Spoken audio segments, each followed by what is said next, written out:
At this time last year, students and teachers in Uvalde would soon be getting up for school, ready for the end of the year. But later that morning, everything changed. The 21 faces that you see there would never go back home to their families.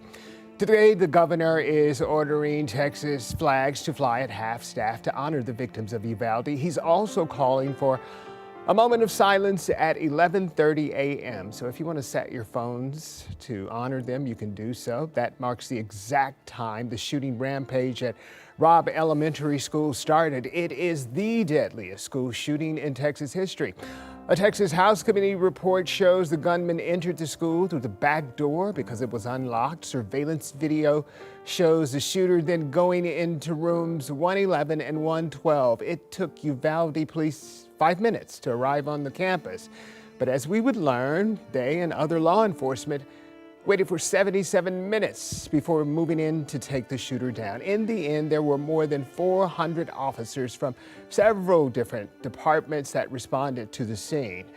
Right after that, the school massacre, investigations started to delve into how the mass shooting was handled. 3 months after the Robb Elementary School shooting, the man that you see there on your screen, Uvalde CISD, fired Police Chief Pete Arredondo. He was considered the on-scene commander, but the former police chief says he didn't see himself as the incident commander.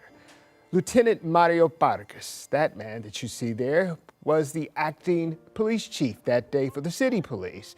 He was placed on leave in July when videos from body-worn cameras raised questions about whether he had taken any action to assume the command. He ultimately resigned. He's still a county commissioner, though. In February, the Texas Department of Public Safety completed its internal investigation of how 7 of its troopers responded to the Uvalde school shooting.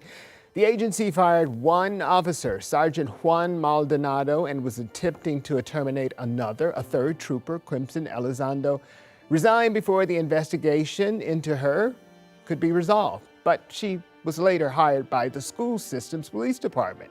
They fired her after community members were outraged by that. The 4 remaining troopers, though, were cleared.